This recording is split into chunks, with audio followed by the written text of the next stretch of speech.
esté con todos y ustedes. con tu espíritu. Lectura del Santo Evangelio de nuestro Señor Jesucristo según San Lucas. Gloria a ti, Señor. En aquel tiempo dijo Jesús a sus discípulos una parábola. Fíjense en la higuera y en todos los demás árboles. Cuando ven que ya echan brotes, conocen por ustedes mismos que está llegando el verano. Igualmente ustedes, cuando vean que suceden estas cosas, sepan que está cerca el reino de Dios. En verdad les digo que no pasará esta generación sin que todo esto suceda. El cielo y la tierra pasarán, pero mis palabras no pasarán. Palabra del Señor. Gloria a ti, Señor Jesús. Dios los bendiga en este viernes. Vamos a orar de manera especial por la experiencia de la eternidad.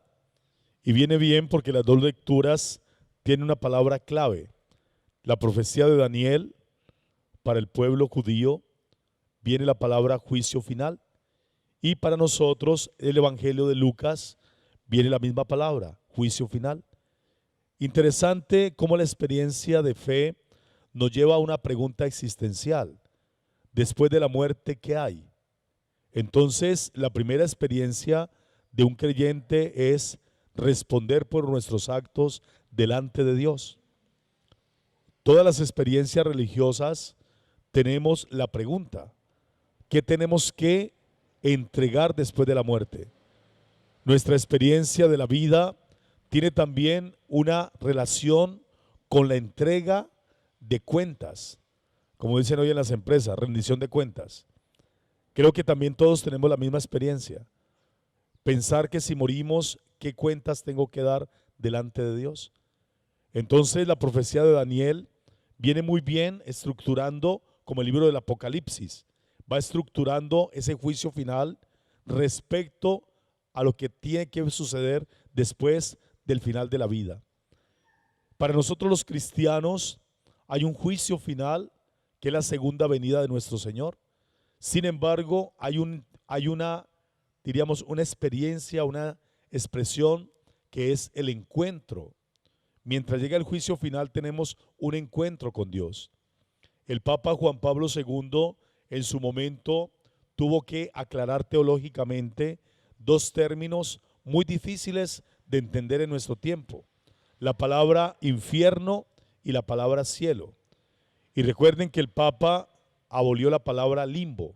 El Papa Juan Pablo II pudo aclarar que el limbo no puede darse en la expresión cristiana. Nuestros mayores entendían que si una persona moría sin el bautismo iba al limbo. ¿Se acuerdan ustedes? Entonces el Papa Juan Pablo II, en esa disertación teológica con las grandes comisiones, pues tuvo que llevar muy cuidadosamente esa, diríamos, purificación de la palabra infierno, de la palabra purgatorio, de la palabra cielo, y descartó la palabra limbo, porque era la palabra que se hacía referencia a los niños no nacidos que iban al limbo. Entonces el Papa aclara que un inocente está en la presencia de Dios porque es el cielo, y si es inocente, indudablemente que no tiene ninguna rendición de cuentas porque es un inocente, por eso va al cielo. Nosotros los que somos conscientes vamos haciendo un tiempo, y si morimos en pecado tenemos un tiempo de purificación que se llama purgatorio. Por eso estamos orando por las almas que mueren, aquellos seres queridos que mueren en pecado, en ese tránsito a la presencia de Dios. Es un término muy difícil de poderlo manejar en categorías que nosotros tenemos de espacio y tiempo. Sin embargo, tenemos que entender que estar en la presencia de Dios significa también entrar en santidad. Y por eso la oración tiene como objetivo fundamental en la fe que Dios tenga misericordia de aquellos que han muerto en pecado y puedan entrar a esa presencia. Y por eso tenemos la palabra intercesión. La intercesión de la Virgen y de todos los santos nos ayuda entonces a entender que hay seres espirituales que nos van a recibir y a acoger, que nos van a llevar a esa presencia. Sin embargo, vuelvo a insistir que las categorías nuestras serán limitadas. todo lo que nosotros tengamos que hablar ya de la trascendencia misma será limitada, porque nosotros si estamos pensando, estamos sugiriendo tiempo, qué hora es, espacio, lugar, entonces nos imaginamos que es así. Delante de Dios ya no seremos así, ya hay una experiencia de amor. Y por eso el Evangelio apunta a que nosotros también podamos entender lo que dice la palabra: el cielo y la tierra pasarán, pero mis palabras no pasarán. ¿Cuál es la palabra de nuestro Señor? La palabra salvación. Es allí donde nosotros tenemos que centrar nuestra vida. El creyente vive la experiencia del amor del Redentor para entender la palabra salvación. Cuando nosotros entendemos la palabra salvación, entendemos la palabra cielo, presencia de Dios. Y nosotros tenemos que vivir esa presencia. ¿Cuándo comienza la presencia? En el bautismo. Bello momento para iniciar nuestra vida sacramental. ¿Cuántos son los sacramentos? 7. El primero, el de iniciación, es el bautismo. Cuando uno se bautiza, viene el segundo sacramento de iniciación, la confirmación. Confirmo la fe.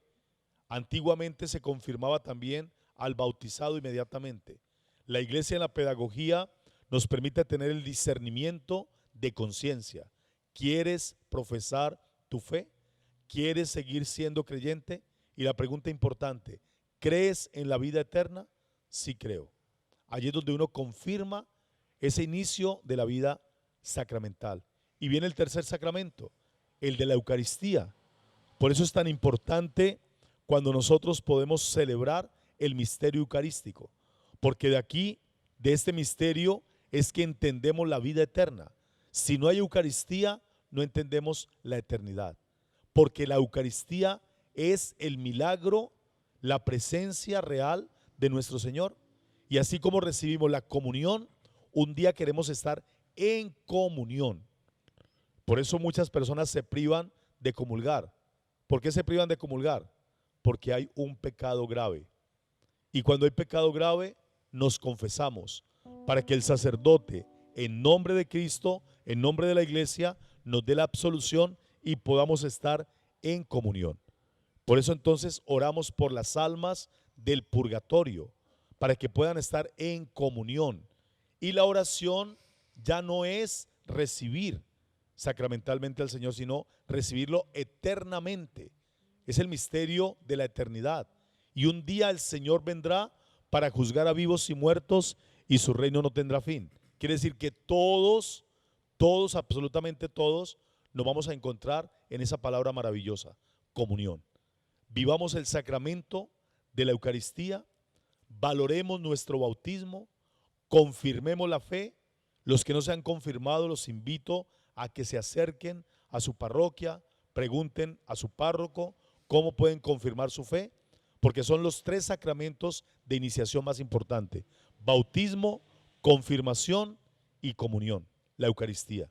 Son los 3 sacramentos que nos unen sacramentalmente a toda la iglesia terrestre y a la iglesia celeste en la presencia de Dios. Oremos por los seres queridos que viven el purgatorio. Recuerden que purgatorio significa purificación. No lo asociemos con lugar de tormento, no lo asociemos con llamas, no lo asociemos con un lugar físico. Simplemente asociémoslo con la necesidad del perdón y la misericordia de Dios. ¿Por el alma de quién? De la persona que tienes presente en este día 26 de noviembre del año 2021, pidiendo la indulgencia que otorga la Santa Iglesia, la comunidad en comunión, orando por las almas que necesitan también el perdón y la paz.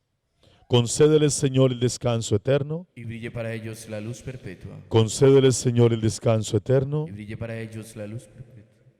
Hagamos este responso en la ofrenda del altar por el alma de aquel ser querido que necesita ser perdonado, por la purificación que pides a la Santa Iglesia,